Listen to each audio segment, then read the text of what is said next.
Bueno, pues buenos días a todos y bienvenidos al seminario del Centro de Astrobiología. Hoy tenemos a Carlos Briones como nuestro ponente y entonces pues para introducir a Carlos, muchos de vosotros ya lo conocéis, es bien conocido en el Centro de Astrobiología, pero bueno, para aquellos que no lo conozcáis bien, pues entonces voy a decir os voy a dar un breve resumen de su trayectoria. Entonces, Carlos es en la actualidad científico titular del CSIC. Él se doctoró en Ciencias Químicas por la especialidad de Bioquímica y Biología Molecular en la Universidad Autónoma de Madrid y su tesis doctoral pues, fue sobre el RNA ribosomal de arqueas halófilas extremas y se realizó en el Centro de Biología Molecular Severo Ochoa. En el año 2000 se incorpora al CAP y desde ese momento dirige el grupo de evolución molecular Mundo RNA y Biosensores. Y en este grupo pues, se dedican a estudiar el origen y la evolución temprana de la vida, la genética de virus y el desarrollo de biosensores para la detección y caracterización de biomarcadores de relevancia en biotecnología y astrobiología. Carlos en la actualidad es el coordinador de la plataforma temática interdisciplinar del CSIC con título Origen de la vida, evolución hacia la emergencia de funciones bioquímicas y también forma parte de la otra plataforma que se ha creado recientemente que se llama Salud Global. Y bueno, muchos de vosotros sabéis que Carlos tiene una larga trayectoria en divulgación científica, no solamente como ponente y como coordinador de cursos, sino también como autor de varios libros de divulgación. Y bueno, pues hoy nos va a hablar sobre el origen de la vida y el mundo RNA. Y Carlos, cuando quieras, muchas gracias por aceptar la invitación y cuando quieras. De acuerdo, Izaskun, muchas gracias. Bueno, un placer hablar aquí en casa para los compañeros y para las personas que se conecten. Si os parece, voy a quitar mi vídeo, así no os distrae. Eso es. Y os empiezo a hablar ya. Vamos a hablar sobre el origen de la vida y el mundo RNA. He preparado una presentación combinando otras dos más largas y más detalladas que tengo de distintos temas y que bueno, he ido presentando en distintos congresos, etcétera. Entonces, bueno, va a tener dos partes y al final, por supuesto, tendremos el tiempo que queráis para las preguntas que puedan surgir o las curiosidades que tengáis, ¿vale? Bueno, a ver, lo paso de aquí. Bueno, esta es la famosa bueno, ilustración del NASA Astrobiology Institute que todos ponemos en nuestras charlas porque resume muy bien lo que, bueno, esta idea de la astrobiología como una ciencia que comprende las grandes preguntas que van desde el origen del universo hasta la formación de planetas habitables, aparición de una química progresivamente más compleja y evolución por selección natural hasta generar la biodiversidad actual. En lo que nos vamos a centrar hoy es en lo que he marcado aquí en amarillo, el origen de la vida, que es ese paso de la química a la biología, que bueno, tradicionalmente se ha estudiado mediante aproximaciones que van desde el pasado hacia el presente, también llamadas bottom-up, entre ellas, por ejemplo, la astroquímica o la química prebiótica, y en paralelo por aproximaciones que lo que hacen es comparar los genes y los metabolismos de los organismos actuales, los que formamos la biodiversidad actual, y yendo hacia el pasado, ser capaces de reconstruir el árbol filogenético y identificar las especies de las que provenimos. Eso lo hacen tradicionalmente la paleontología, tanto de seres pluricelulares como micropaleontología, y también todas las técnicas de filogenia, comparación de secuencias y metabolismos, como os decía. Bueno, pues en la convergencia de estos dos temas, que yo voy a estar manejando a la vez, una aproximación y la otra, llegamos al origen de la vida. El origen de la vida, en el fondo, es una transición, como os decía, de la química hasta la biología. Entonces, enlaza una serie de disciplinas en las que muchos de vosotros trabajáis y trabajamos, que son la astroquímica, la química prebiótica, los orígenes de la vida y, por lo tanto, bioquímica y biología molecular, y luego ya biología, toda la biología, desde la microbiología hasta pues, la botánica y la zoología, por ejemplo, y, por supuesto, todo lo relacionado con la evolución.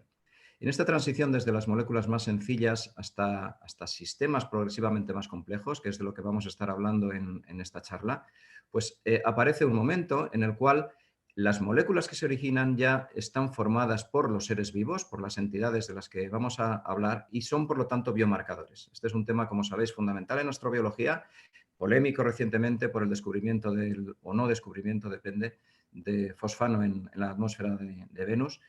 Y la cuestión es eso, que cuando queramos decir que hemos detectado vida por la presencia de una molécula, tiene que ser porque esa molécula es un biomarcador, es decir, es una molécula de origen inequívocamente biológico y que por lo tanto se haya originado en momentos de esa evolución de la química de la biología en la que ya había entidades replicativas capaces de evolucionar. Una cuestión clave en esta transición de la química a la biología ha sido, pues, digamos, adoptada por el CSIC dentro de la nueva plataforma de investigación que está impulsando con su libro blanco. Y en la temática 2, que se llama Orígenes, Coevolución y Diversidad de la Vida, pues uno de los desafíos científicos, el primero de esta temática, el 2.1, se llama Los orígenes de la vida, de la química a la biología.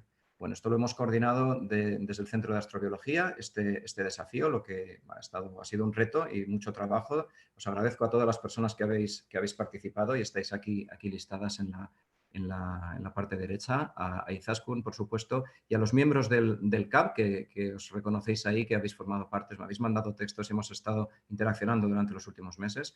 Bueno, yo creo que está muy bien que el CAB esté reflejado en este y otros desafíos de los que muchos compañeros también formáis parte. Y también supone el hecho de que este campo, el origen de la vida, pues es relevante a nivel de investigación. Una pregunta que surge en cuanto empezamos a hablar del origen de la vida y está reflejada en este documento del que os hablaba, es bueno, la propia definición de vida y, de hecho, si merece la pena definir la vida.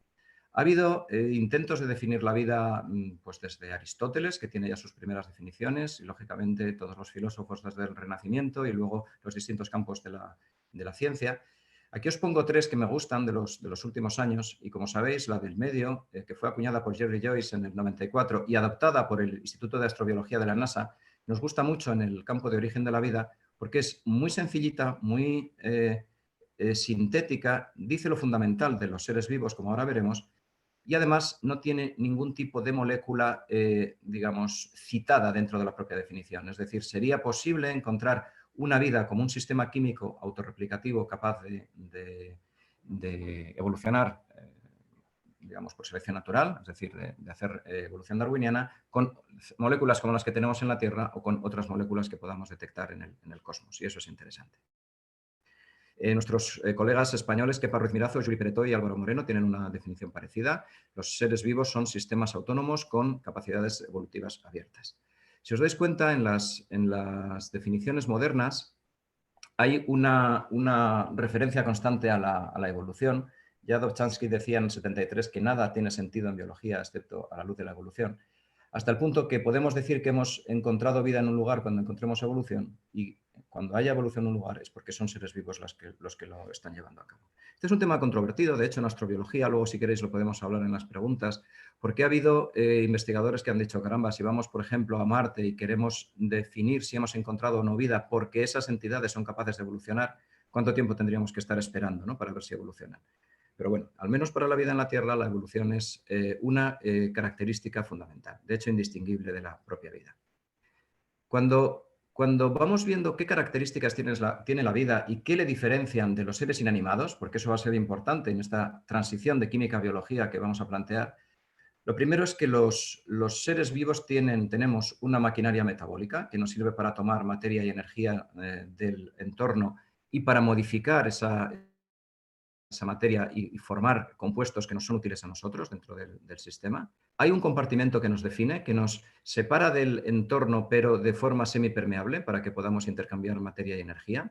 Además, es interesante destacar que dentro de ese compartimento se puede mantener una química alejada del equilibrio termodinámico, y eso es fundamental para que la biología empiece a funcionar, para que se puedan dar ese metabolismo y la evolvabilidad, la evolucionabilidad del sistema.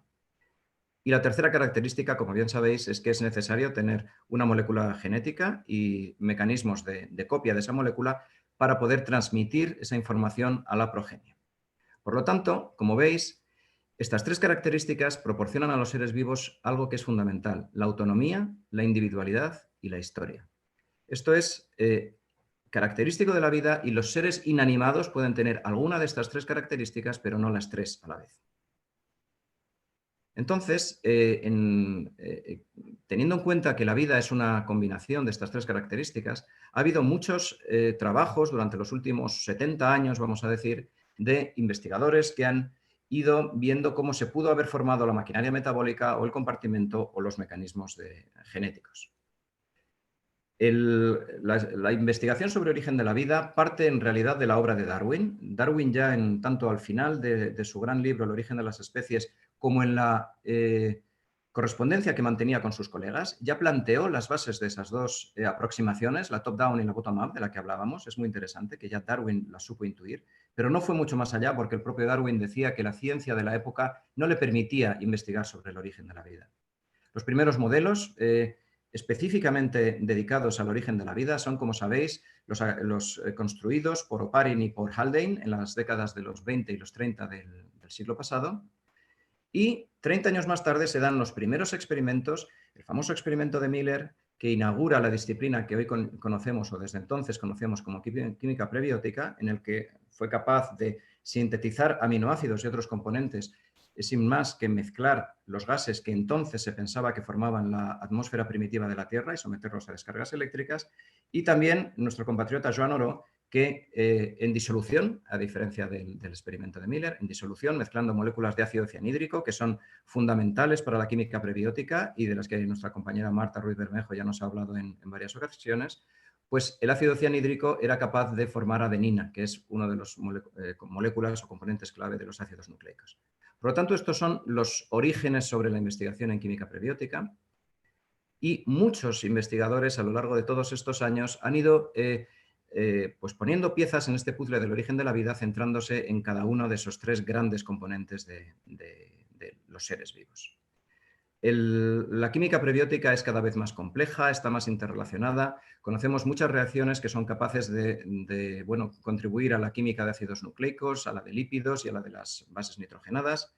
Aquí tenéis una versión más actualizada de un diagrama muy bonito y muy bien estructurado en el que se nos muestra cómo se pudo pasar de moléculas inorgánicas a precursores orgánicos, a los que llamamos building blocks, y luego a las moléculas poliméricas, que son las fundamentales de la vida, hasta originar esas primeras formas de vida. Como veis, todo está muy interrelacionado. Sería difícil aquí discernir claramente qué es lo que va hacia metabolismo, qué es lo que va hacia replicación y qué es lo que va hacia compartimento. Y eso está en la base de esta aproximación de la química de sistemas prebiótica de la que os voy a hablar.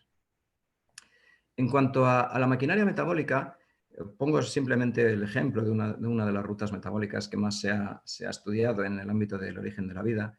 Tenemos una dualidad de posibilidades. Que el origen fuera heterotrófico, es decir, que los primeros seres vivos tomaran materia orgánica ya formada fuera del propio ser vivo. Eso requiere que haya una química prebiótica bastante compleja, la famosa sopa primitiva de la que hablaba Oparin. Y sin embargo, teniendo todo eso, el metabolismo podría ser relativamente simple, mientras que un origen autotrófico, es decir, basado en la fijación de CO2 de la atmósfera para construir las moléculas orgánicas, sería relativamente complejo, aunque fuera quimoautotrófico, pero a cambio requeriría un escenario prebiótico bastante más simple. Esto es un tema controvertido, siempre se habla de estas dos posibilidades en el origen de la vida. Dentro de los autotróficos está ganando fuerza la posibilidad de que la quimioliteotrofía pues, realmente pudiera ser temprana. Lo que no hay ninguna evidencia es de que la fotosíntesis como metabolismo autotrófico pudiera ser muy temprano. En cuanto al compartimento, pues se han propuesto distintos precursores para formar membranas. Esos precursores son siempre moléculas anfifílicas que tienen una zona polar y una zona polar que les lleva a formar bicapas en disolución y luego micelas y vesículas o liposomas.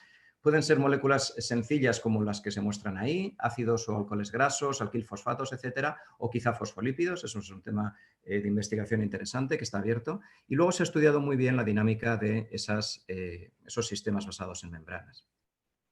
Por otra parte, hay investigadores que han propuesto que en lugar de compartimentos basados en membranas, los compartimentos de la primera vida fueran zonas de minerales, zonas bidimensionales en superficie o bien microcompartimentos en minerales, por ejemplo, asociados a las surgencias hidrotermales submarinas, Y bueno, esto también abre otra de las polémicas más interesantes en el origen de la vida, ya que los compartimentos basados en membranas permiten una bioenergética más fácil y la reproducción del propio sistema durante la evolución por selección natural, mientras que las superficies minerales proporcionan escenarios que quizá fueron ventajosos en las primeras etapas de la evolución prebiótica y en la propia construcción de los primeros metabolismos. Entonces, esto es un tema interesante de investigación.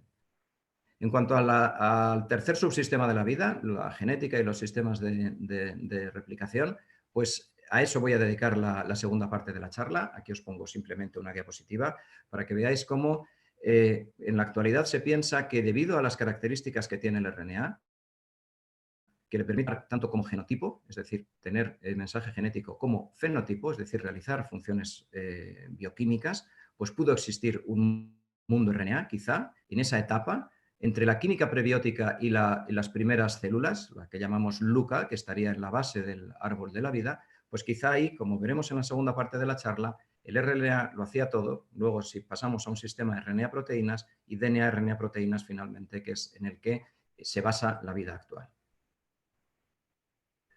Entonces, bueno, pues ha habido muchos avances hacia la síntesis o el origen de los tres componentes de la vida por separado, y el cambio ha venido durante la última década o década y media en una serie de investigaciones, de propuestas, de modelos, que lo que dicen es ¿por qué no vamos directamente hacia la síntesis de los tres subsistemas? Dado que si no tenemos los tres subsistemas en paralelo no podemos llegar a la vida.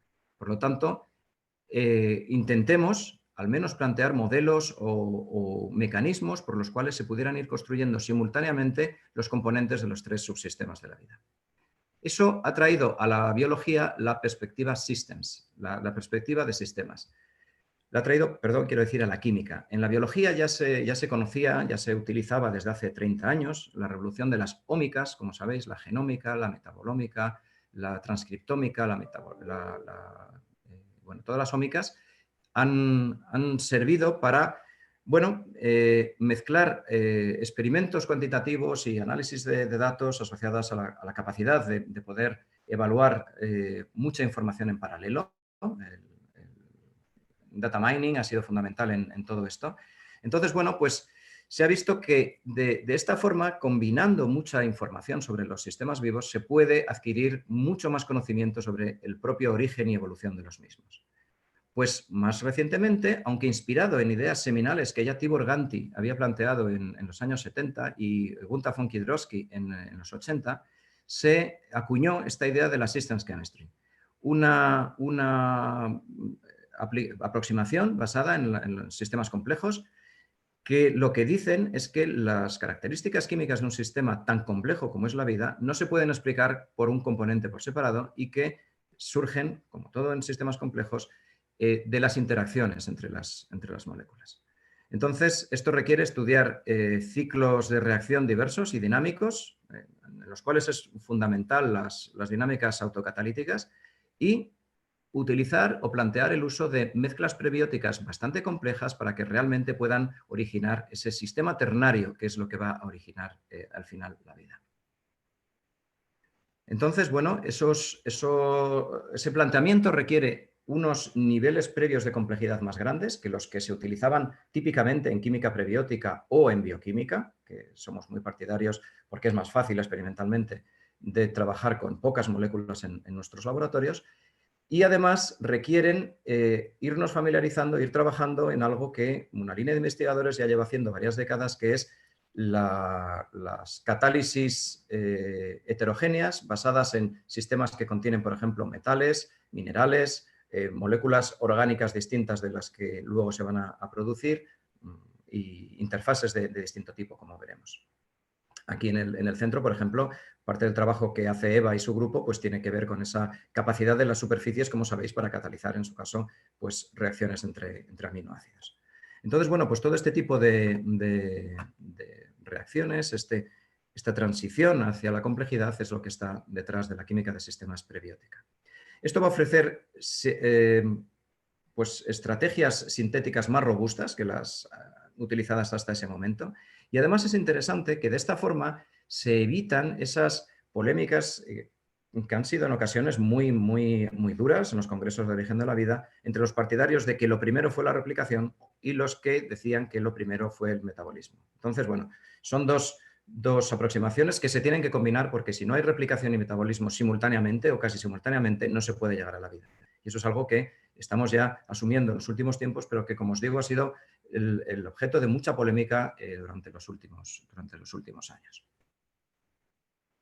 Entonces, bueno, pues la idea es que de esta forma, basada en sistemas más complejos, podamos explicar la transición entre conjuntos de moléculas químicas, pero que están, digamos, coordinados o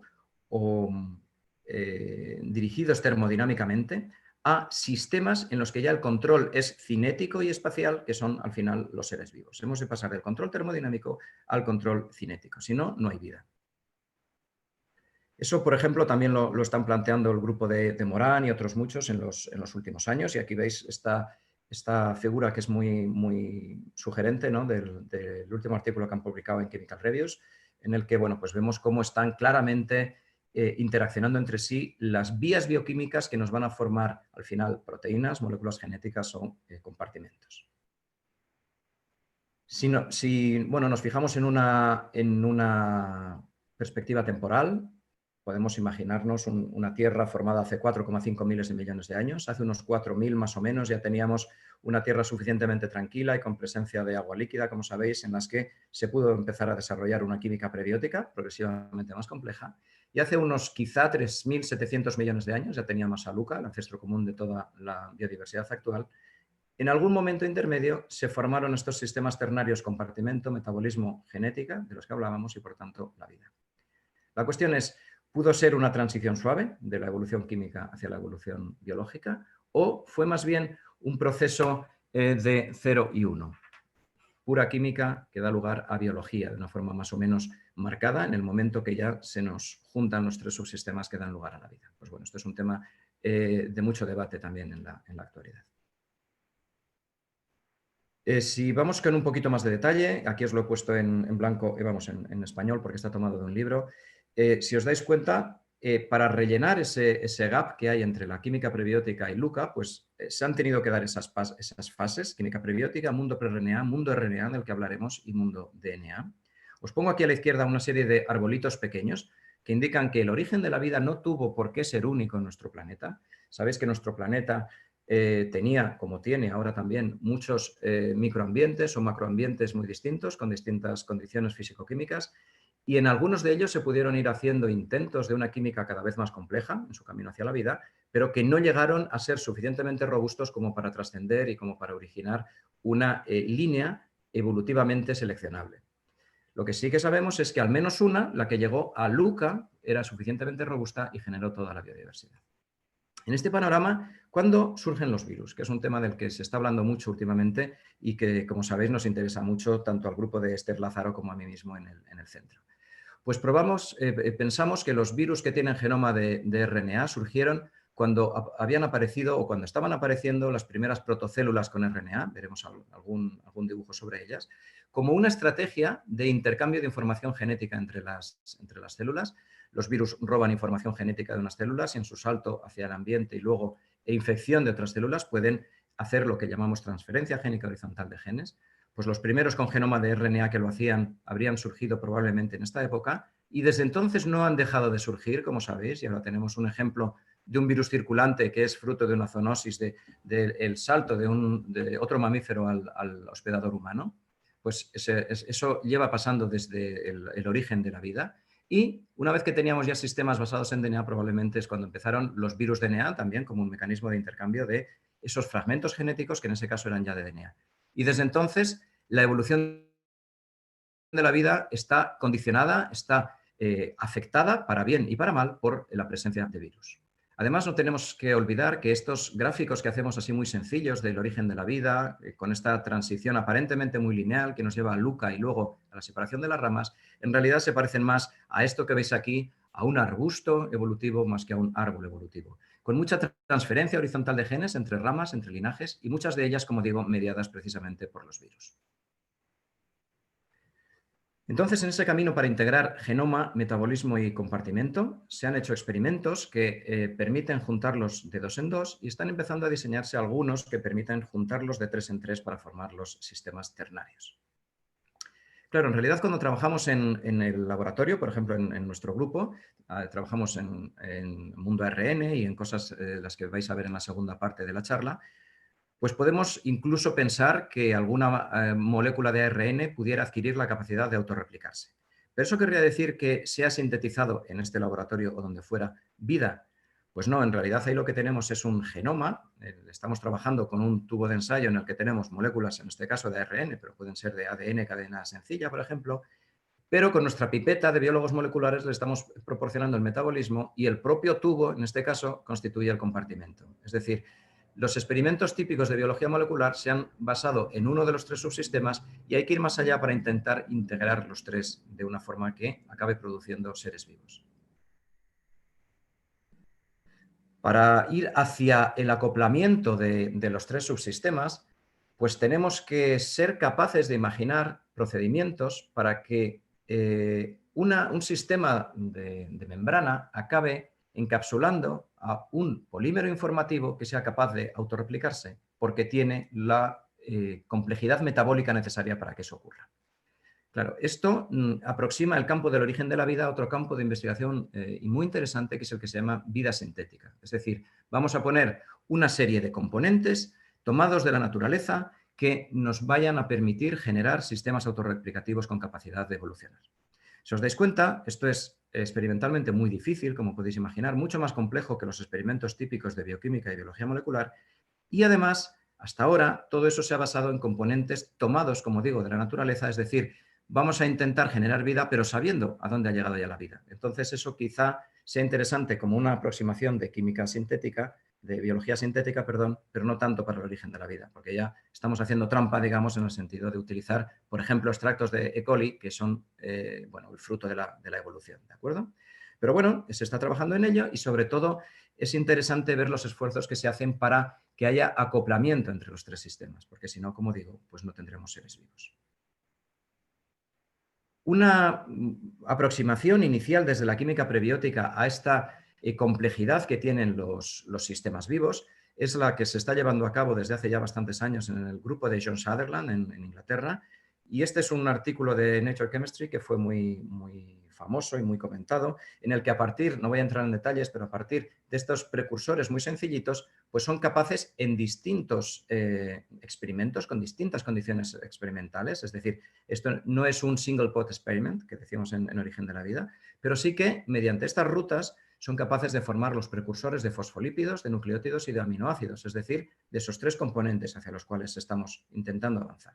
Además, ellos proponen un escenario geológico donde eso pudiera haber ocurrido, basado en distintos charquitos donde se dan esas condiciones que nos llevan a uno u otro de los subsistemas, quizá en sistemas geológicos y geoquímicos proporcionados por impactos meteoríticos, que es un tema, como sabéis, también importante en astrobiología y en el que se trabaja también en nuestro centro, pues quizá esas soluciones parciales en distintos pequeños charquitos de agua templada, como diría Charles Darwin, pudieron llegar a mezclarse cuando sube la marea, cuando esto se mezcla, y de esa forma pues los 3 compartimentos, los 3 componentes empiezan a evolucionar juntos. Bueno, es una línea experimental incipiente, pero que tiene muy buen aspecto y que tendrá largo recorrido, seguro.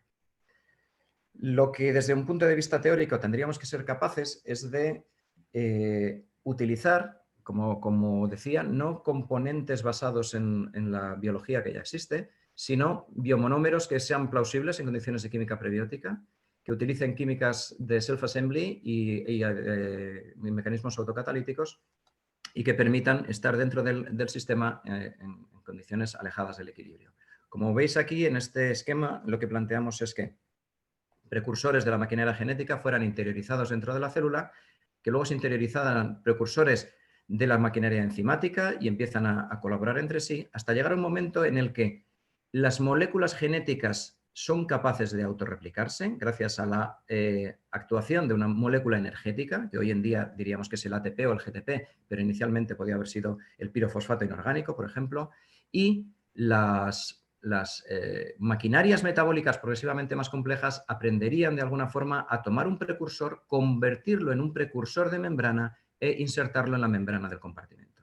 Con este acoplamiento, si os dais cuenta, genética, metabolismo, compartimento, podríamos tener sistemas autorreplicativos capaces de evolucionar. Es decir, en algo parecido a esto, que es muy fácil de dibujar, pero muy difícil de llevar a la práctica en el laboratorio, pues estaríamos ya planteándonos cómo pudieron ser los primeros seres vivos. Como os decía antes, en un estado intermedio entre la química prebiótica y la aparición de LUCA. Hemos planteado los distintos sistemas de control. En esto no voy a entrar en detalle en esta charla, pero bueno, pues hemos visto cómo el control cinético, de variabilidad, energético y espacial tuvieron que combinarse para que todo esto sea posible y para que se puedan formar estos sistemas ternarios. Y luego el control va haciéndose cada vez más complejo a lo largo de la evolución, del tronco de ese árbol de la vida, para que el sistema sea cada vez más robusto y sea más resistente a las fluctuaciones ambientales.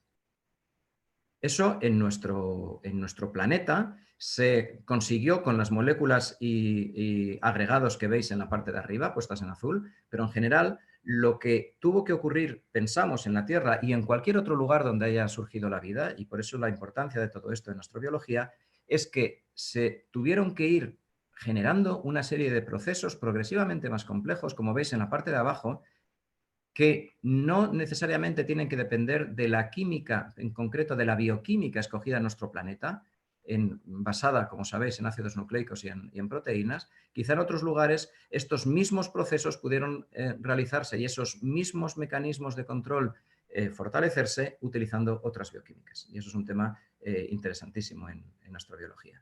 Y con ello podemos pasar, como decía ya al principio, de la evolución química a la evolución biológica. Si eso es así, podemos imaginarnos una célula, la ponía en la primera diapo de la presentación y la veréis luego en la segunda parte de la charla también, que estaría ya, digamos, formada o compuesta por esos tres subsistemas, en este caso con RNA todavía, sería un ribocito que dice Jack Szostak, es decir, una célula basada en el RNA, con la vesícula formada quizá por ácidos grasos o quizá por componentes algo más complejos, con el RNA como genoma y el RNA también como catalizador. Vamos a ver en la segunda parte de la charla que el RNA es capaz de catalizar reacciones y a esos catalizadores se les llama ribocimas. También, por supuesto, con péptidos. Cada vez es más importante todo lo que estamos hablando sobre los péptidos.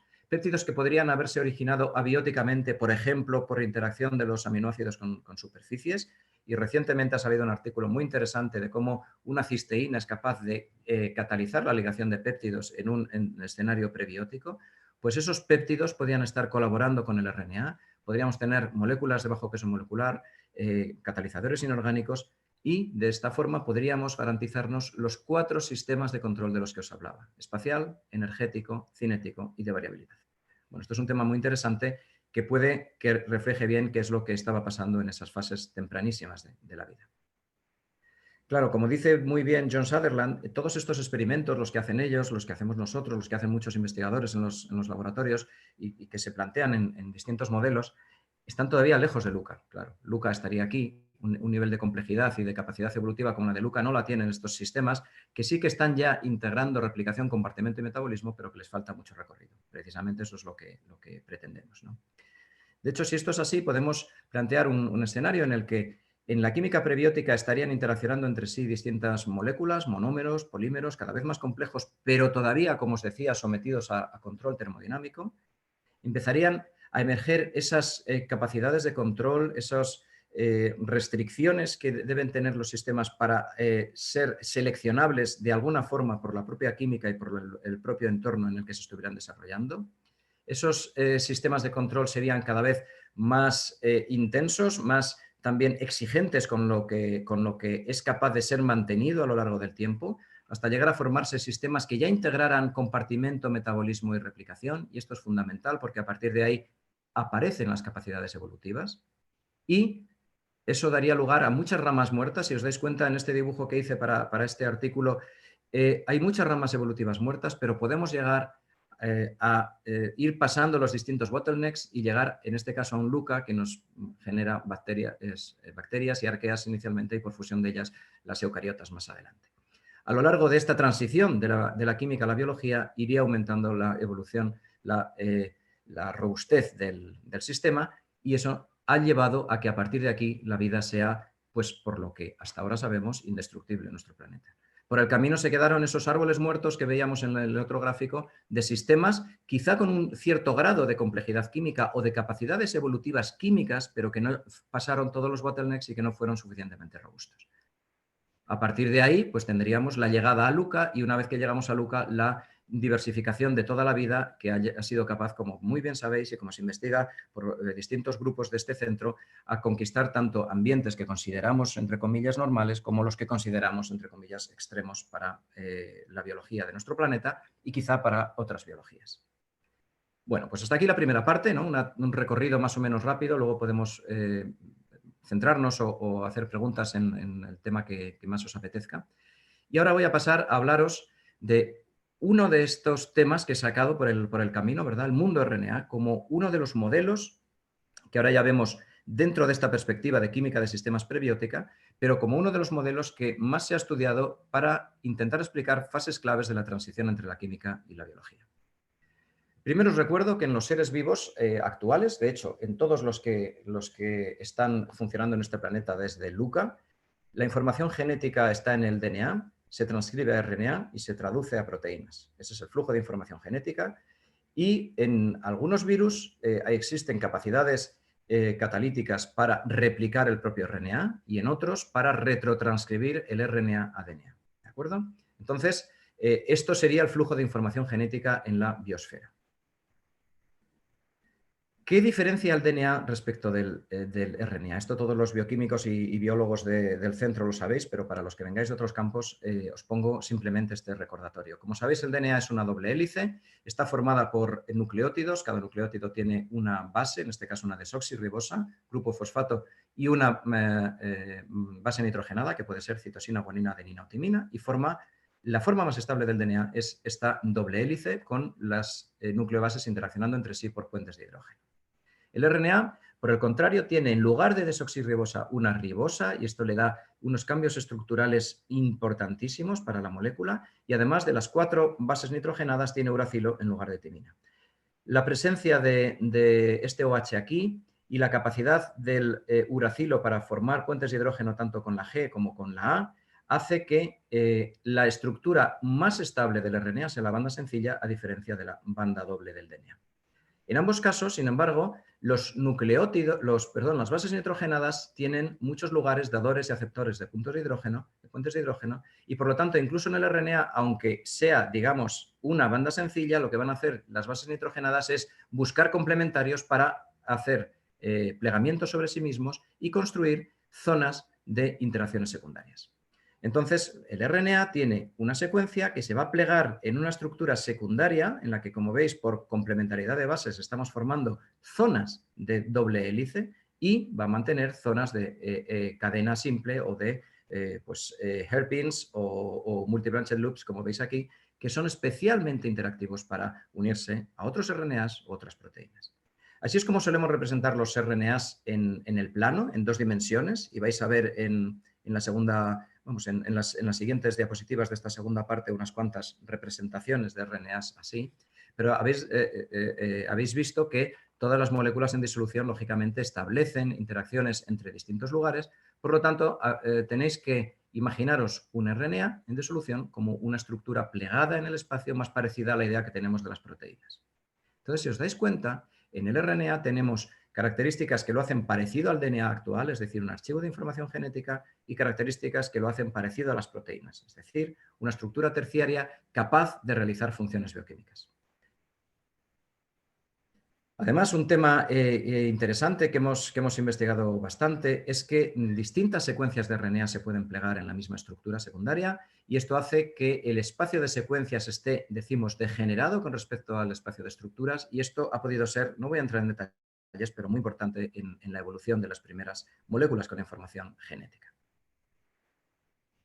De hecho, las estructuras del RNA las podemos visualizar en nuestro grupo, en colaboración con el Instituto de Ciencia de Materiales. Utilizamos la tecnología de microscopía de fuerza atómica para ver estructuras reales de moléculas aisladas individuales de RNAs, y eso nos da muchas pistas sobre cómo se adquiere la funcionalidad por el RNA.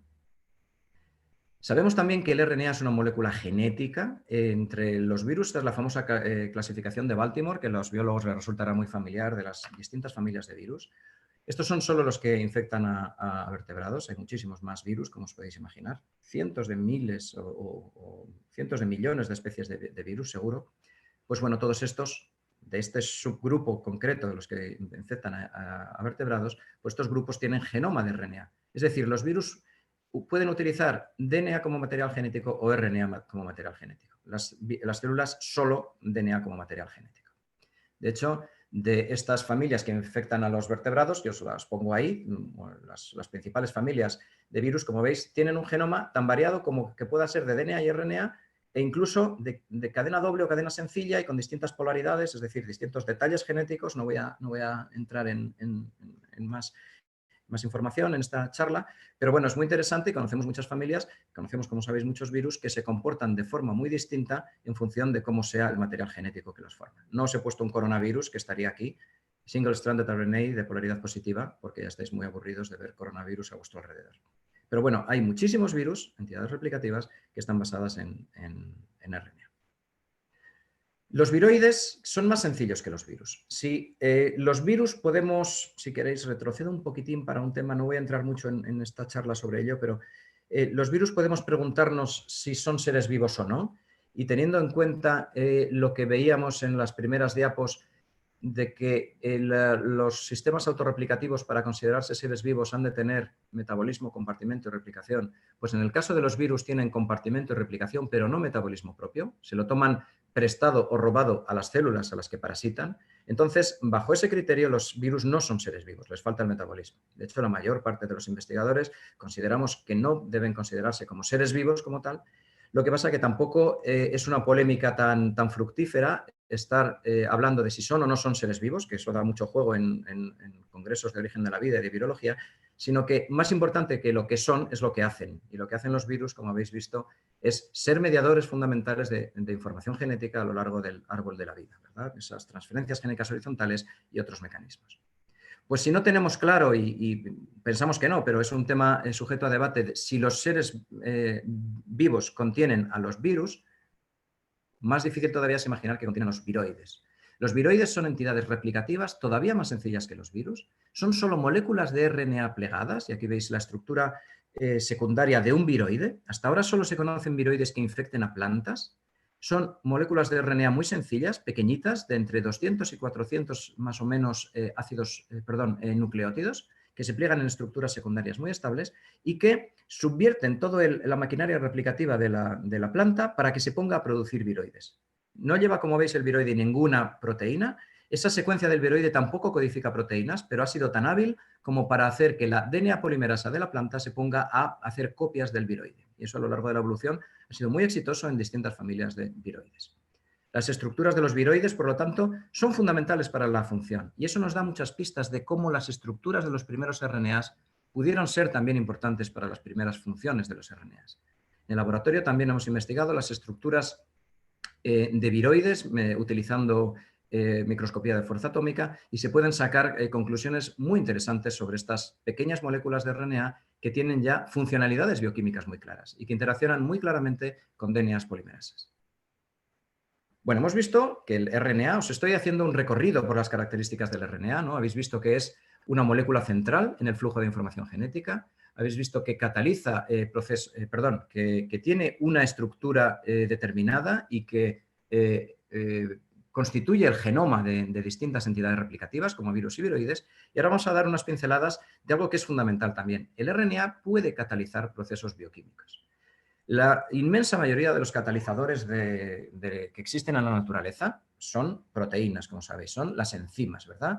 Cuando veis esos mapas metabólicos tan tremendos que nos gustan a los bioquímicos, en todas esas flechas, los decenas de miles de flechas que hay en los mapas metabólicos, pues en realidad en cada flecha hay una proteína, hay una enzima que está catalizando el proceso. ¿Eso quiere decir que solo las proteínas catalizan procesos en la vida? Pues no. Se descubrió que los RNAs, algunos RNAs son capaces de catalizar procesos y de intervenir en el propio flujo de información genética. Aquí os resumo el flujo en una ilustración muy bonita que hicieron unos investigadores norteamericanos. Aquí tenéis lo que veíamos antes simplificadamente. El ADN se transcribe en ARN, el ARN entra al ribosoma, que es no tengo tiempo para hablar de los ribosomas, pero son unas partículas maravillosas en las que cambia el código de los ácidos nucleicos a código de proteínas. El código genético, como sabéis, fue adoptado por la evolución para poder construir proteínas a partir de RNAs, y luego las proteínas se pliegan y forman, como os digo, catalizadores. Pero en el proceso de maduración de estos RNAs, en lo que, como os digo, no voy a entrar, existen en eucariotas, fundamentalmente, mecanismos de corte de trozos de este RNA y unión de los extremos. Cuando en el laboratorio de Tomczyk en Boulder, en Colorado, en el año 80, se estaba investigando unos de esos trocitos de RNA que se cortan, y los que se cortan los llamamos intrones, y se pegan los de los dos lados, los exones, de forma que esto se hace antes de que el RNA dé lugar a las proteínas. Ese proceso se llama splicing, y se pensaba entonces que el splicing solo se podía hacer por agregados en los cuales las proteínas, las enzimas, son capaces de cortar esta I y pegar las dos Es. Pues se hizo un experimento muy interesante. Se tomó un extracto nuclear de un eucariota llamado Tetragimena thermophila. Ese extracto, que solo tenía proteínas y que se había quitado de aquí el ADN, se mezcló con esta construcción de laboratorio, un exón, un intrón y un exón, y se le puso en un tubo de ensayo. Como veis, esto es un experimento de in vitro clarísimo, con magnesio y GTP, que es lo que necesitaba. Se realizó, paso muy por encima, una serie de experimentos, pero lo que se vio es que en ausencia del extracto, es decir, en ausencia de las proteínas que tendrían que haber cortado este intrón, se producía el corte del intrón, porque se generaba una banda que cuando corremos en un gel de electroforesis era más pequeña. Es decir, que las proteínas no eran necesarias para cortar y pegar. ¿Quién hacía eso? El propio intrón. Eso fue el descubrimiento de la primera ribocima, de la primera molécula de RNA que tiene capacidad metabólica, que tiene una capacidad funcional de hacer algo en la célula más allá de llevar información genética. Aquí tenéis la estructura terciaria de esa primera ribocima descubierta, y eso funciona como si fuera una proteína, cortando un trozo de otro RNA y pegando los extremos. ¿De acuerdo? Esto fue una revolución en el campo, porque suponía que el RNA puede tener actividades catalíticas y, por tanto, podía hacernos pensar que al principio el RNA podía haber sido el primer biopolímero que realizó las primeras funciones en un metabolismo muy temprano. ¿De acuerdo? Hoy en día, a partir de ese descubrimiento, que se llaman intrones autocatalíticos de tipo 1, se han ido descubriendo hasta 7 familias de ribocimas distintas en la naturaleza. De hecho, en la actividad peptidil transferasa dentro del ribosoma, es decir, la unión de un aminoácido a otro aminoácido dentro del ribosoma, lo hace el RNA, es una actividad ribocímica, el RNA es el catalizador de ese proceso fundamental para la vida. Y además se han desarrollado por evolución in vitro, que es de lo que vamos a hablar ahora, distintas ribocimas también. Es decir, hay ribocimas. Nosotros vivimos gracias a que tenemos RNA catalítico dentro de nuestras células. De hecho, el propio Tomczyk publicó un artículo muy bonito hace ya 11 años en los que hablaba de la evolución de las actividades catalíticas, de las funciones catalíticas, y él ya proponía que quizá al principio todo lo hacían ribocimas que se fueron uniendo a péptidos hasta formar complejos ribonucleoproteínas, de los que se han derivado las construcciones que ahora mismo siguen haciendo catálisis y que tienen RNA, y las proteínas catalíticas actuales. Entonces, bueno, pues si os dais cuenta, en este flujo de información genética en el que se había establecido una paradoja, porque el DNA forma proteínas, el DNA forma RNA y el RNA proteínas, pero es una proteína DNA polimerasa la que permite la replicación del DNA. Entonces es la paradoja del huevo y la gallina, pero en versión molecular, si queréis, ¿no? Sin DNA no hay proteínas, pero sin proteínas no hay DNA. Gracias a los descubrimientos de estas últimas décadas, que os he resumido muchísimo en las últimas diapos, hemos visto que la información puede estar tanto en el DNA como en el RNA, información genética, que la estructura la llevan a cabo en los seres vivos básicamente las proteínas, pero también el RNA, y que las funciones catalíticas no solo están en las proteínas, sino también en el RNA. Por lo tanto, quizá aunque ahora vemos un mundo en el que la vida es DNA, RNA, proteína, y el RNA es una molécula intermediaria, la respuesta de qué fue antes el DNA y las proteínas se resuelve diciendo, pues quizá lo que primero hubo, lo anterior a todo, fue el RNA. Todo esto fue bastante revolucionario en el campo. Y eso llevó al planteamiento de lo que se llama el modelo de mundo RNA. Dado que el RNA es la única macromolécula conocida que puede funcionar a la vez como genotipo y como fenotipo, es decir, tiene secuencia y tiene, como veíamos, estructura y función, pudo existir una etapa evolutiva, un mundo RNA intermedio entre la prebiótica y LUCA, en la cual todo lo hacía el RNA, el genotipo y el fenotipo. ¿De acuerdo? Es decir, hoy en día tenemos el DNA que tiene una función muy buena como archivo de información genética, la doble hélice. Tenemos proteínas que son muy buenos catalizadores, pero quizá el RNA al principio lo hacía todo porque tiene funcionalidad para poder llevar a cabo las distintas funciones. Entonces, si eso es así, podríamos haber tenido en esa etapa intermedia, y vuelvo a este esquema tan clarito de Jerry Joyce, entre la prebiótica y LUCA, un mundo en el que el RNA era material genético y además catalizaba su propia replicación. Se pasó a un mundo RNA-proteínas porque se fue inventando el código genético, se construyeron los ribosomas y parte de la información que tenía el RNA se transfirió a proteínas. Luego quizá alguna proteína empezó a copiar mal el RNA utilizando desoxirribonucleótidos y empezó a generar DNA. Y se vio que el DNA es mejor archivo de información genética, más estable que el propio RNA, y entonces se acabó llegando al mundo actual. El DNA como archivo de información genética y las proteínas catalizadores de gran parte de las reacciones metabólicas. Eso quiere decir que el RNA, aunque pudiera ser muy probablemente anterior a proteínas y a DNA, ¿estaba solo al principio? Pues no. Hoy en día, con todo lo que hemos sabido del origen de la vida y de la química de sistemas prebióticas, a este modelo de mundo RNA, que fue acuñado este término, este nombre, por Walter Gilbert en 1986, una vez que se habían descubierto las ribocimas, y dijo eso, ¿no? que se podía haber dado un mundo basado en RNA solo. Hoy sabemos que, aunque fuera anterior a proteínas y a DNA, estaría ayudado, suplementado por catalizadores de pequeño tamaño, por péptidos, por cofactores, por moléculas pequeñas que estaban aumentando la plasticidad estructural y seguramente funcional del propio RNA.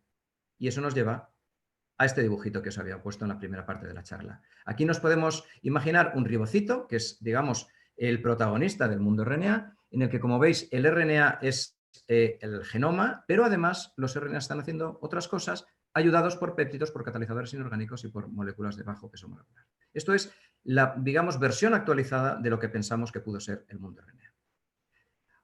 Voy a pasar muy rápidamente, luego si queréis volvemos a estas diapos, pero se está investigando mucho sobre cómo se ha podido llegar a los precursores del RNA, es decir, los ribonucleótidos. Las aproximaciones tradicionales no eran exitosas en la fabricación de ribonucleótidos, sin embargo, un sistema basado precisamente en química de sistemas prebiótica del grupo de John Sutherland ha permitido pasar de esta aproximación tradicional que no funcionaba a esta que sí funciona. No entro en detalles, luego si queréis volvemos. Esta es la vía de Sutherland para generar ribonucleótidos. Entonces, con ello quitamos uno de los problemas que tenía el mundo RNA, que era cómo se pudieron originar los primeros ribonucleótidos. Pues se pudieron originar quizá con este esquema planteado por el grupo de John Sutherland. Además, sabemos que el análisis que se está haciendo en el medio interestelar, y entre ellos es fundamental el trabajo que están haciendo nuestros compañeros de astroquímica, el grupo de Jesús Martín Pintado, Izaskun y Víctor, están haciendo trabajo fabuloso sobre la detección de moléculas en el medio interestelar que pueden haber actuado como precursores del mundo RNA, y eso nos permitiría esa transición que veíamos al principio con fotos que van de la astroquímica a la química prebiótica y luego al origen de la vida. Otro tema de investigación interesante es cómo se pueden polimerizar los ribonucleótidos. Como digo, esto lo paso rápido, pero podemos volver si queréis. Es para mostraros un poco líneas abiertas en el campo del mundo RNA y para daros también la idea de que el mundo RNA es un tema muy abierto, no es la solución a los problemas, sino que, como siempre, un modelo plantea nuevos problemas y nuevas dificultades. Pues bueno, para polimerizar nucleótidos lo que se ha visto es que en disolución acuosa es muy complicado porque la propia reacción de polimerización consiste en extraer una molécula de agua. Entonces hay que formar entornos que sean ligeramente hidrofóbicos para que ahí se pueda generar la condensación, ¿de acuerdo? Utilizar medios sin agua en un punto concreto donde se realiza el proceso de unión entre ribonucleótidos y, bueno, mejorar la cinética con algún tipo de catálisis. Y eso se está haciendo de distintas formas, utilizando minerales, utilizando bicapas lipídicas, haya sido fundamental el trabajo de David Lieber, por ejemplo, interfaces lípido-agua que promocionan la polimerización de ribonucleótidos y también en fases eutécticas, en las interfases entre hielo y agua. Es decir, se está investigando mucho también en la polimerización de ribonucleótidos. También es interesante imaginarse cómo a partir de oligonucleótidos, es decir, de moléculas pequeñas, se pudo llegar a las primeras moléculas suficientemente más complejas como para iniciar un metabolismo basado en RNA y una autorreplicación basada en RNA. En ese campo hemos trabajado en este centro bastante, iniciándose esto hace ya unos cuantos años en colaboración con Susana Manrubia. Planteamos un modelo de evolución modular de cómo los primeros oligorribonucleótidos formados en distintos medios, como veis aquí ya poníamos, o interfaces entre, por ejemplo, en momorillonita, en distintas arcillas o sistemas lípido-agua, pues de una forma escalonada se pudo llegar a las primeras moléculas capaces de replicar RNA, es decir, todo esto está investigándose. También hemos de tener en cuenta que en el mundo RNA lo que nos proporciona es un sistema en el que asumimos cómo pudo ser esas primeras moléculas genéticas que además tenían funciones, pero eso no quiere decir que fueran las primeras moléculas genéticas.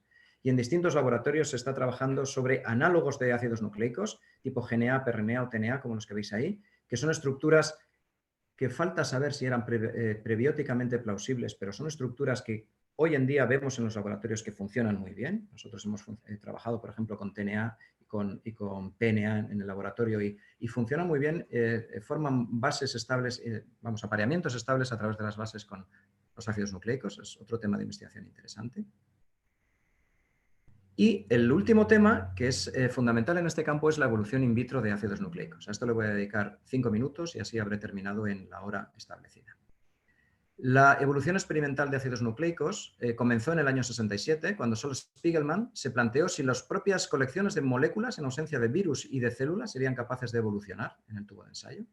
Hizo un experimento en apariencia muy sencillito, que era coger el RNA genómico de un bacteriófago, el bacteriófago Q beta, precisamente el mismo con el que trabaja el grupo de Esther Lázaro, de mi compañera Esther Lázaro en el laboratorio, y puso la RNA polimerasa de este virus junto con el genoma, hizo experimentos de pase de tubo a tubo, en el cual la polimerasa lo que iba a hacer es copias de este genoma, y lo que se vio es que además de ir replicando el genoma, se generaba moléculas más sencillas de RNA que eran producto de la propia evolución. Se había obtenido un ácido nucleico mejor adaptado a este sistema de transferencia tubo a tubo, que en la prensa de la época se llamó monstruo de Spiegelman, porque realmente es un RNA que como tal no existe en la naturaleza, y que era el resultado a nivel molecular, en ausencia de células y de virus, de un proceso evolutivo. Es decir, la evolución puede funcionar en el tubo de ensayo. En cierta medida podemos decir que habían metido a Darwin en el tubo de ensayo, ¿verdad? La evolución no solo existe en la naturaleza, en las células y en los ecosistemas, sino dentro del tubo de ensayo.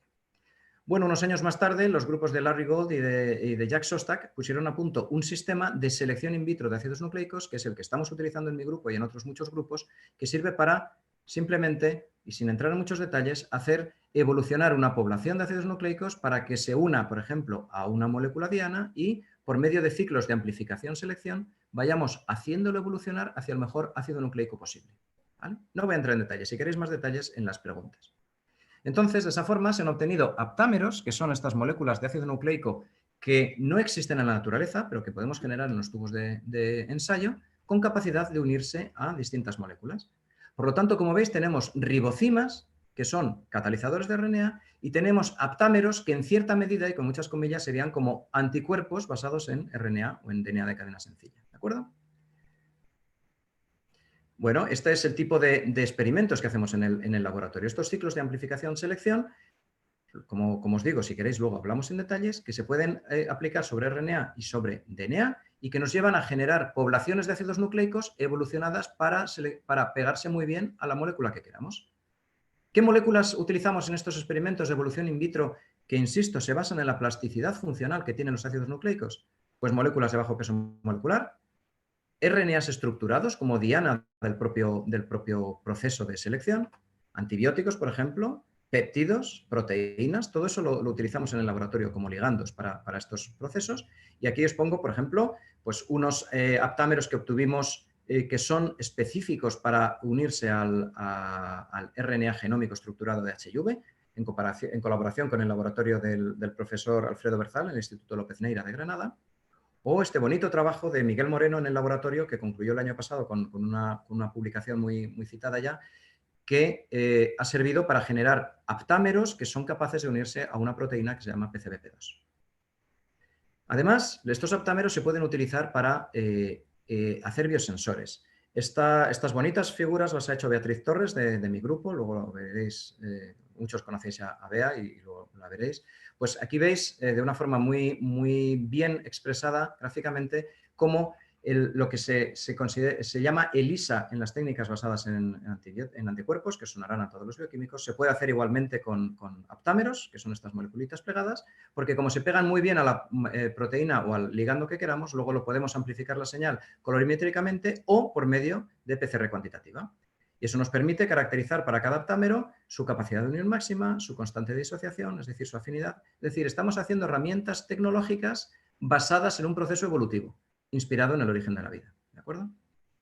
De hecho, hay otros tipos de biosensores que estamos explorando en el laboratorio basados, por ejemplo, en el uso de nanopartículas o en el uso de agentes intercalantes. Este es el trabajo de Almudena Náñez en mi grupo. Todo esto algún día os lo contarán ellas con más detalle en estos seminarios.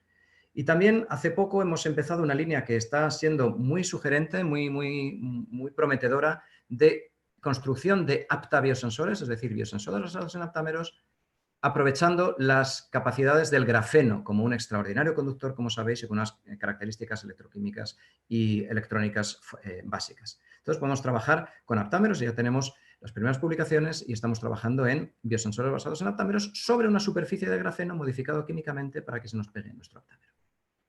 De hecho, perdón, eso sí, no, con eso termino. De hecho, os iba a poner un par de cositas más. De hecho, los biosensores basados en aptámeros ya los hemos propuesto como una de las posibilidades para búsqueda de biomarcadores fuera de la Tierra, en un trabajo que no he pegado aquí las diapos, pensaba que las había pegado, que hemos publicado este año en Astrobiology, una serie de investigadores de este centro, que ahora veréis citados, en los que, bueno, pues entre otros sistemas de biosensing, pues proponemos biosensores basados en anticuerpos y en aptámeros porque pueden funcionar colectivamente y sacar lo mejor de cada uno, digamos. Bueno, pues ya sí termino agradeciendo a las personas más implicadas en todo lo que os he contado. Kepa Ruiz Mirazo y Andrés de la Escosura, fundamentales en este trabajo que hablábamos al principio de Probability Systems Chemistry, y mi querido grupo experimental, Miguel, que no está con nosotros por el momento, pero esperamos que pueda volver, y Bea, María, Almudena y Yoli, que bueno, pues están haciendo y van a hacer un trabajo experimental muy potente en el ámbito de la evolución in vitro de ácidos nucleicos. Es decir, como os decía, aprovechar lo que sabemos de las capacidades funcionales del RNA derivadas del origen de la vida para generar herramientas biotecnológicas. Ellos estarían por aquí. Víctor Izaskun Jesús en la interacción de la astroquímica con la química prebiótica, que es fundamental, y en particular con el origen del RNA, que es lo que más nos interesa. Y Alberto, Javier, Olga, José Antonio, Víctor en estos biosensores basados en aptámeros y en otras muchas cosas, en Raman, en microscopía, para poder detectar biomarcadores fuera de la Tierra. Además, otros colaboradores de fuera. Y es muy interesante la colaboración que hemos iniciado con el Instituto Ibérico de Nanotecnología en Braga, en Portugal, para estos biosensores basados en aptámeros y en grafeno. Pues nada más, muchas gracias por vuestra atención y, por supuesto, encantado de responder a las preguntas que tengáis. Muchísimas gracias, Carlos, por esa charla tan interesante y que ha hecho un recorrido desde las primeras moléculas prácticamente hasta la formación de las protocélulas y luego las aplicaciones que estáis estudiando en el laboratorio. Bueno, pues, Gracias a ti y a vosotros. bueno, pues yo creo que podemos abrir la tanda de preguntas. Voy a poner el vídeo, que antes se me ha olvidado, y así también veis a Carlos. Y a ver, ¿alguien tiene alguna pregunta? Ha quedado todo muy claro. Bueno, voy a empezar yo la tanda de preguntas y quería preguntarte sobre el fósforo o sobre la incorporación de los fosfatos, porque bueno, has hablado de los distintos ingredientes, pero parece ser que uno de ellos, ¿no? Son estos compuestos con fosfatos. Entonces, ¿cómo crees tú que se pudieron incorporar a este ribocito, ¿no? Porque el ribocito es lo que tú planteas que pudo ser la primera protocélula, ¿no? ¿Cómo crees que se pudo haber hecho ese tipo de, o sea, la incorporación de estos fosfatos? Pues mira, ¿seguís viendo las diapos? Sí. Sí, vale, voy. Pues sí, el ribocito sería, no sé, este, ¿no? Esto sería el ribocito. ¿Y Ese cómo es. se han incorporado los fosfatos? De hecho, mucho antes, porque si tenemos aquí ya ácidos nucleicos, es decir, basados en ribonucleótidos, pues ahí ya estaba el fosfato y probablemente alguna de las moléculas energéticas por aquí ya tuvieran fosfato, ¿no? Si no es mi campo de trabajo la incorporación de los fosfatos, pero el grupo de John Sutherland, que como sabes ha investigado mucho sobre eso y tenemos un amigo común, ¿verdad?, que trabaja sobre eso y que vendrá por aquí, pues bueno, ha planteado cómo en su esquema los fosfatos pueden entrar en el último momento, una vez formado este precursor, para generar y, de hecho, activar la propia formación de los ribonucleótidos funcionales ya, con un grupo fosfato. Claro, un problema asociado a esto es la biodisponibilidad del fosfato, porque el fosfato en el entorno geológico, que tampoco es mi especialidad y seguro que alguno de nuestros compañeros me puede corregir, está formando fundamentalmente apatito y es muy insoluble al pH en las condiciones terrestres. Entonces, quizá la presencia de carbonatos puede hacer que se facilite o que se libere la presencia de... porque los carbonatos pueden capturar otros cationes y por lo tanto dejar libre al fosfato para que pueda entrar, pero si no el fosfato tiende a formar fosfatos insolubles y por lo tanto que sea muy poco biodisponible el fosfato para que se integre, por ejemplo, en esta ruta o en otra de formación de moléculas. Y entre estas moléculas están no solo los ribonucleótidos como precursores de los RNAs, sino un ribonucleótido concreto que es el ATP y otro que es el GTP, que son las principales moléculas energéticas fundamentales para el metabolismo. Por lo tanto, sin fosfato no tendríamos, hasta donde sabemos, no tendríamos el origen de la maquinaria metabólica ni de la maquinaria replicativa. Eso quiere decir, que eso es otro tema muy interesante en astrobiología, que la vida que podamos encontrar en otros lugares también tendrá el fosfato como uno de los ingredientes fundamentales. Pues a lo mejor no, porque se podría plantear, y esto es muy bonito a nivel bioquímico, algún otro sistema de moléculas con información hereditaria, de alguna forma, que no estuviera basada en el uso de fosfato. Y de hecho, el fósforo, como tú bien sabes, es mucho menos abundante que los CHOMP, ¿verdad? Carbono, hidrógeno, oxígeno y nitrógeno en nuestra galaxia, hasta donde se ha podido investigar, y en los datos que tenéis vosotros del medio interestelar, aunque habéis detectado PO, el trabajo de Víctor tan bonito de la detección de PO, que ya nos da una pista hacia la posible formación de grupos fosfato o de variantes de esto, pero es mucho menos frecuente. Entonces, igual en otros lugares, el carbono, hidrógeno, nitrógeno y oxígeno, que yo sí diría que son fundamentales para cualquier vida que exista, probablemente, agua y carbono formando estos compuestos orgánicos. Como carbono, hidrógeno, oxígeno y nitrógeno sí son de los más abundantes, de hecho son los más, además del helio, en la galaxia, pues a lo mejor en algún otro lugar no se ha optado por el fósforo y hay algún otro átomo que está desempeñando este papel. No sabemos cuál. ¿Podría ser el arsénico? Quizá. Sabéis, bueno, la vieja polémica del arsénico, ¿no? En la biología terrestre derivada de Luca y anterior a Luca, probablemente ya presente en esos ribocitos, no se conoce ningún sistema que no tenga fósforo. Otra cosa es que pueda haber microorganismos más o menos resistentes al arsénico, pero quizá en otros lugares donde el fósforo pueda ser menos biodisponible. En Marte, por ejemplo, si está Fairen escuchándonos o nuestros amigos marcianos podrá intervenir porque han escrito y publicado cosas interesantes sobre la biodisponibilidad del fósforo en Marte, pues quizá podía, digamos, ser menos prescindible, ¿no? Pero menos imprescindible. Pero en la vida terrestre hace falta fósforo. Muy bien, muchas Sí. gracias. Y si no ¿hay alguna otra pregunta? Si no, pregunto. Ah, sí, Jesús. Adelante, Jesús. Si conectas eso es. ¿Me oís? Sí, sí. Alto y claro. Vale, estupendo. Te voy a hacer una pregunta que probablemente a lo mejor ya lo has comentado, pero que no he podido oír porque he tenido unos problemas terribles hoy en este mundo virtual. Me he quedado sin internet, así que al final he conseguido conectarme un poco tarde, pero bueno. Ante todo, muchas gracias por la parte que he oído, que me ha parecido muy, muy clara y tal. Mis preguntas son como muy generales, date cuenta que viniendo de un astrofísico no podría preguntarte cosas muy complicadas, ¿no? Entonces, mi primera pregunta es, hablamos de origen de la vida, pero hay una clara diferencia entre lo que es el origen puro y lo que es realmente la evolución. Y de hecho, entre lo que sería el origen, que a lo mejor es digamos, que se produce de una manera general o se puede producir en el universo, y lo que es la evolución, que probablemente tiene algunos aspectos que, por así decirlo, son aleatorios, ¿no? Entonces, mi pregunta es en ese sentido: ¿cuándo tú consideras que realmente, digamos, en todo lo que nos has comentado, cuándo consideras que realmente se produce el origen de la vida como tal, y luego aquellos aspectos que pueden considerarse como evolución, que han llegado a que la vida, por ejemplo, en la Tierra, termine siendo tan extraordinariamente eficaz y tan complejas, ¿no? Y hasta qué punto factores, digamos, no deterministas influyen en esta evolución? Eso es lo que llamas una pregunta sencilla porque eres astrofísico, ¿no? Vale. Bueno, es claro, muy complejo y está en la base del propio origen de la vida, ¿no? Lo que estás planteando, Jesús. Y yo creo que eso va un poco en la línea de lo que intentábamos explicar con esta, bueno, explicar o representar o plantear con este dibujo.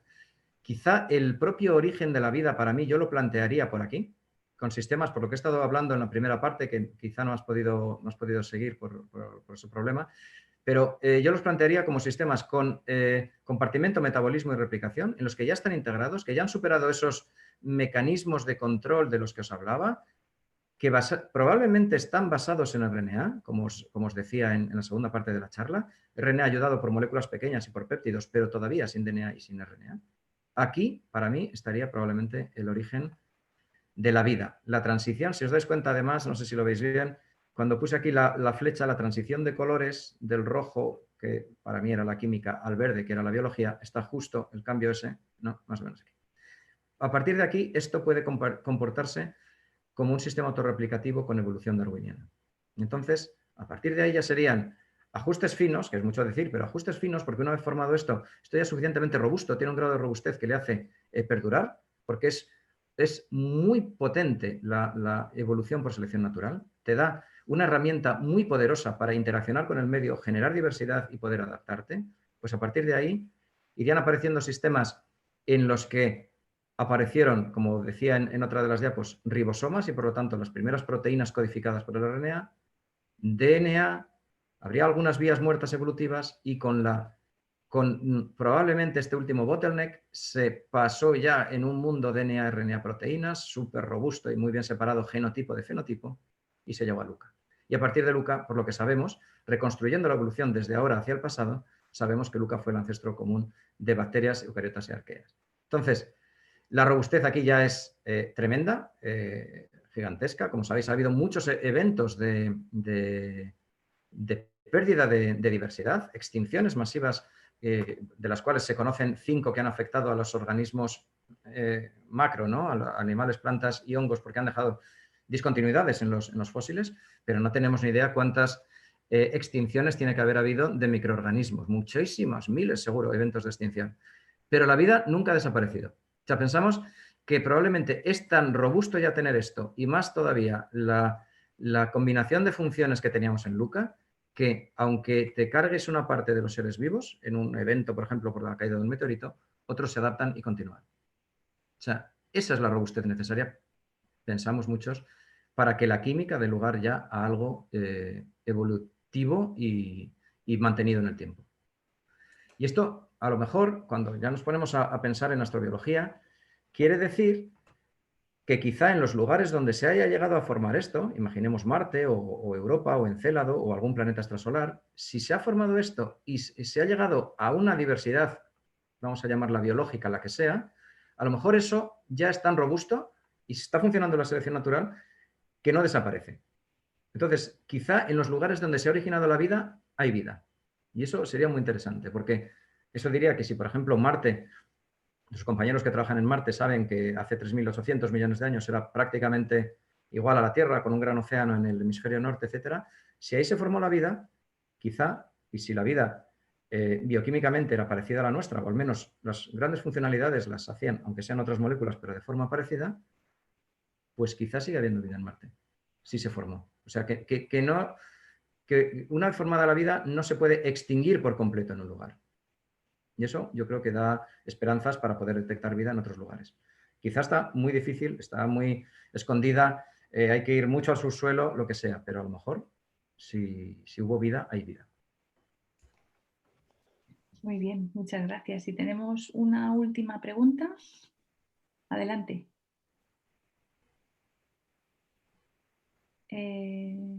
Pero tiene que encender el micrófono.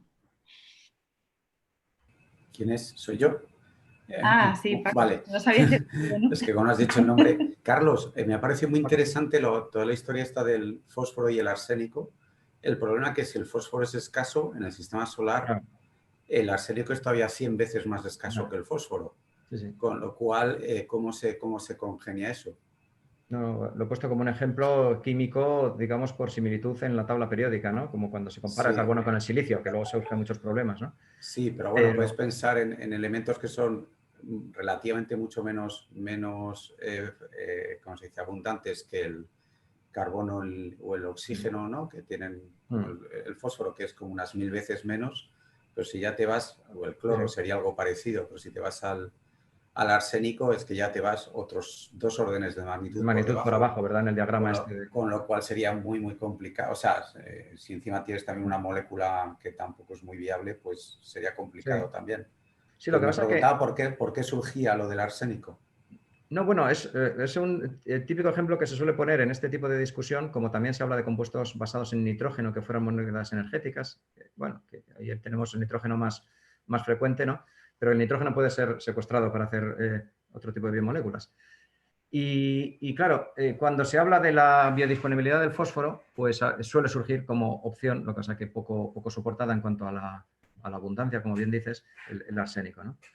Que lo fundamental en la bioquímica es, además de la abundancia, la biodisponibilidad en disolución. Es decir, que no te sea secuestrado por cationes, en este caso, que te forman compuestos insolubles que te apartan de ahí ese átomo que tú necesitas. Entonces, bueno, pues hay mucha gente haciendo experimentos de química prebiótica y de geoquímica para ver biodisponibilidades en disolución de elementos que puedan generar moléculas funcionales metabólicas o genéticas en ausencia de fósforo. Y si te das cuenta, Paco, a lo mejor para tener moléculas genéticas no hace falta nada más que CHOM, carbono, hidrógeno, oxígeno, nitrógeno. Esas moléculas que os he puesto de análogos del RNA, por eso también quería poner esa figura del TNA, el PNA, el GNA, esas no tienen fosfatos. Una de ellas sí que tiene, pero vamos, las demás no tienen fosfatos. Entonces, a lo mejor no es necesario. Nosotros en la Tierra venimos de un origen en el que se aprendió a traficar con el fósforo disponible y se vio que era muy útil porque tiene una capacidad muy buena relacionada con la unión de 2 ribonucleótidos, pero a lo mejor en otros lugares se ha podido generar un sistema de transferencia y de mantenimiento de información parecido al de la Tierra, pero con un esqueleto del ácido nucleico que no tenga fósforo. Quizás es una posible solución en otros mundos con vida. O quizá las informaciones, las moléculas genéticas no se parecen nada a los ácidos nucleicos. Sí, pero entonces no tendrías la fuente de energía, ¿no? No tendrías ni tu ATP ni tu Bueno, GTP. claro, el ATP y GTP tendrías que ser capaz de imaginártelos diferentes. Tendrías que utilizar otras fuentes de energía sin fósforo. Pero bueno, eso es complicado. Eso es complicado, porque, por ejemplo, se suele decir que en la Tierra una moneda energética anterior al ATP pudo ser el pirofosfato, pero eso es el PPI, o sea, son 2 fosfatos unidos, es decir, con fósforo. Porque, claro, es que el fósforo es muy bueno como leading group, o sea, es una molécula que va muy bien para fomentar que lo demás se una y para catalizar reacciones, etcétera, o intervenir en la catálisis.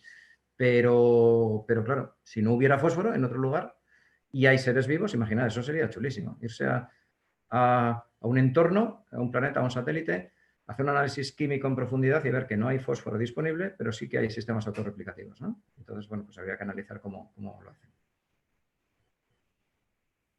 Muy bien, pues muchas gracias, Carlos. Pues si no hay ninguna pregunta más. Si no, si alguien tiene preguntas más adelante, pues o lo preguntáis por mail o lo que queráis, bueno, o aquí en los pasillos, los que estáis en Torrejón, y estaré encantado de que sigamos hablando sobre esto.